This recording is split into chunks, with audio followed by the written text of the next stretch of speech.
வணக்கம்.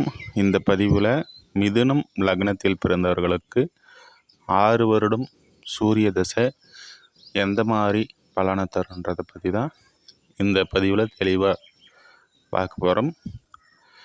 மிதுன லக்னத்தில் பிறந்தவர்களுக்கு இந்த சூரிய தசையானது 6 வருடம் உங்களுடைய 3ஆம் அதிபதியாக வருவார். 3ஆம் இடம் என்பது முயற்சி, கீர்த்தி, வெற்றி மற்றும் இளைய சகோதரர்களை குறிக்கும் பாவம். உறுப்புகளில் பார்த்திங்கன்னா மூக்கு, தொண்டை, காது இது எல்லாமே 3ஆம் பாவத்தை குறிக்கும்.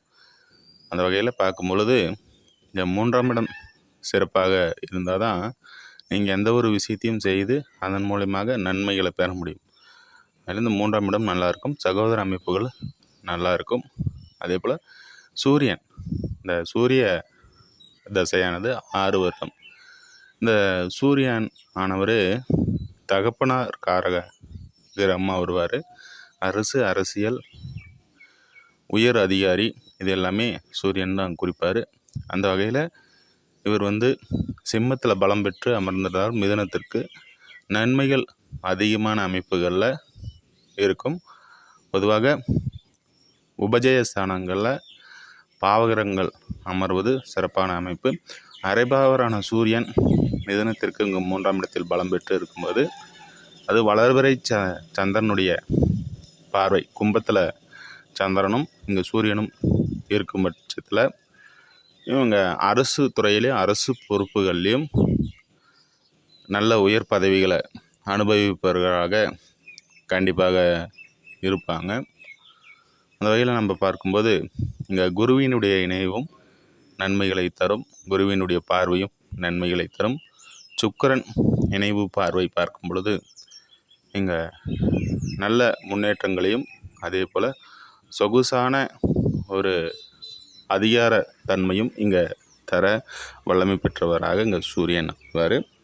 சூரியனுக்கு பிடித்த இடங்கள்னு பார்க்கும்போது சிம்மம், கன்னி, விருச்சிகம், தனுசு, இந்த கும்பத்தில் கூட நட்பு நிலையும் அதே போல் இங்கே மீனத்தில் நட்பு நிலையும் அதே போல் இங்கே மேசத்தில் உச்ச அமைப்பையும் பெறுவார்.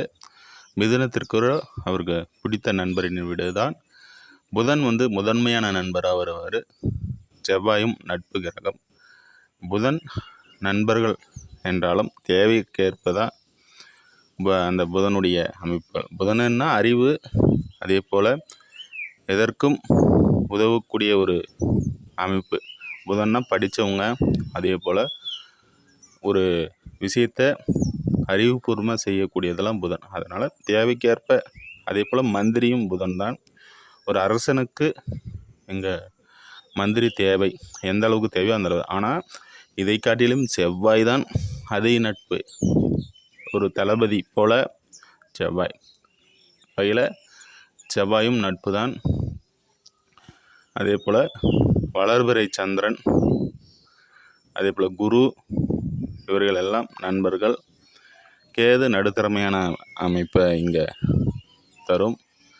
அந்த வகையில் நம்ம பார்க்கும்போது ராகு, சனி, தேய்பிறை சந்திரன், அதே போல் சுக்கிரன் நடுநிலைமையான கிரகமாக சூரியனுக்கு வருவார். சூரியனுடைய இனவு பார்வையெல்லாம் சிறப்பான அமைப்பு என்பதால் இங்கே நடுநிலைமையான ஒரு அமைப்பு.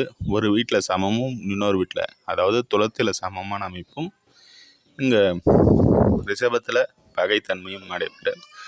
அந்த வகையில் பார்க்கும்போது இந்த சூரிய தசை 6 வருடம் சிறப்பான நன்மைகள் தர வேணும்னா இயற்கை சுபர்களுடைய பார்வையும் அதே போல் நல்ல இடங்கள் இருக்கும் பட்சத்தில் இந்த 6 வருடம் சூரிய தசையானது முன்னேற்றமான அமைப்புகளையும் எந்த ஒரு விஷயத்திலும் வெற்றி தன்மையும் அதே போல் சூரியனுடைய காரகத்துவ விஷயங்களில் தந்தை வழி உறவுகள் மூலமாகவும் சொத்துக்கள், உயர் பதவிகள், அதிகாரங்கள் இது போன்ற விஷயங்களில் சூரியன் இந்த 6 வருடமும் சிறப்பான நன்மை தருவார். இவர் இருக்கக்கூடிய கூடாத இடம்னு நம்ம பார்த்தோம்னா சிம்மத்திற்கு எதிர் வீடான மகரத்தில் அவர் இருக்கக்கூடாது. லக்னத்திற்கும் 8ஆம் இடத்துல மறைவார். அந்த வகையில் இங்கே மகரத்தில் அவர் இருப்பது அவ்வளவு சிறப்பான அமைப்பு இல்லை. கும்பத்தில் இருந்தாலும் காரகவ பாவனாஸ்தி லக்ன ரீதியில் காரகவ பாவனாஸ்தி அமைப்பில் வந்துடும். அதுவும் ஒரு சிறப்பான அமைப்புகள் இல்லை. 10ஆம் இடத்துல திக்பலம் அப்படின்ற அமைப்பில் ஒரு பாவகிரகம் 10ல் இருக்குமாறு சிறப்பான நன்மைகள் தான். அரைபாவரான சூரியன் 10ஆம் இடத்தில் இருக்கும் பட்சத்தில் குருவினுடைய நிலையை பொறுத்து 3ஆம் இடத்து விஷயங்களை 3க்கு 8ல் மறைஞ்சி 3ஆம் இடத்து விஷயங்களை லக்னாதிபதிக்கு லக்னத்திற்கும் நன்மை தர வகையில் இங்கே தருவார். சூரியன் 11ஆம் இடத்துல உச்சபலம் பெறுவார். இதுவும் சிறப்பான ஒரு அமைப்பு தான். அதே போல் இங்கே கடகத்தில் இருக்கிறதுனால தன்னுடைய கோபதாபங்களை குறைத்து கொண்டு, அதே குடும்பஸ்தானத்தில் சூரியன் இருக்கக்கூடாது.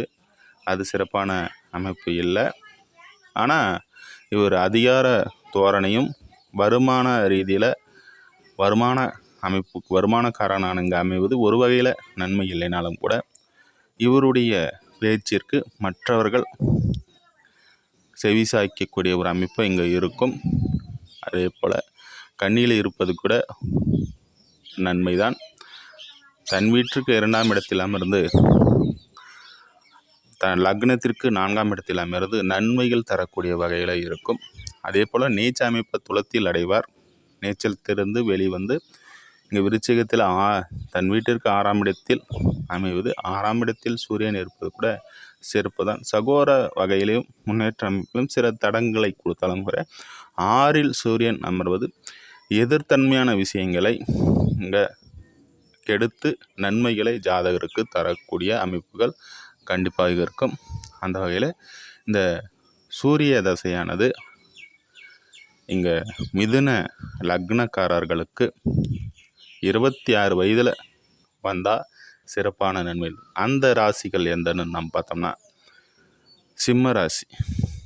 சிம்ம ராசி உத்திர நட்சத்திரம் ஆரம்ப தசை. அதே போல் கன்னி ராசியில் பிறந்திருந்தாங்கன்னா பார்த்திங்கன்னா இவங்களுக்கு ஒரு பிறந்த உடனே அதே போல் 26 வயதிற்குள்ளாக இந்த தசை வரும் பட்சத்தில், ஏன்னா இந்த 26 வயது என்பது தான் எந்த ஒரு விஷயத்தையும் எடுத்து கொள்ளக்கூடிய, அதாவது ஒரு குழந்தை பருவத்திலிருந்து 26 வயது என்பது படித்து முடித்து வேலைக்கு செல்லக்கூடிய ஒரு நிலையை தரக்கூடிய ஒரு அமைப்பு. அந்த 26 வயது என்பது மிதுன லக்னம் கன்னி ராசி. அதே போல் இங்கே மகர ராசி. இந்த ராசிகளில் பிறந்தவர்களுக்கு எல்லாமே 26 வயதிற்கு மேலாக இந்த தசை அமைப்புகள் வரும். அவர்களுக்கு எல்லாமே பார்க்கும் பொழுது இந்த சூரிய தசையானது நல்ல அமைப்புகள் இருக்கும் பட்சத்தில் நன்மைகள் அதிகரிக்கக்கூடிய ஒரு அமைப்பு கண்டிப்பாக இருக்குது. எந்த ஒரு ஜாதகத்திலையும் சூரியன் கெடாமல் இருக்கும் பட்சத்தில் வருமானமும் தகப்பன் உறவுகளும் தகப்பனாரும் உங்களுடைய பூர்வ புண்ணியமும் நன்றாக இருக்கும். எதையும் சமாளித்து வர ஒரு சூரியன் தாங்க ஹீரோ. தகப்பன் தான் ஒரு குழந்தைக்கு முன்மாதிரி. அது நல்லா இருந்தால் அந்த குழந்தை நன்மை வைக்கும் வகையில் இருக்கும்.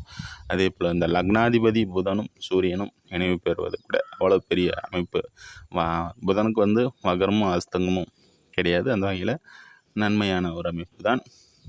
இன்னொரு பதிவில் சந்திப்போம். நன்றி, வாழ்த்துக்கள்.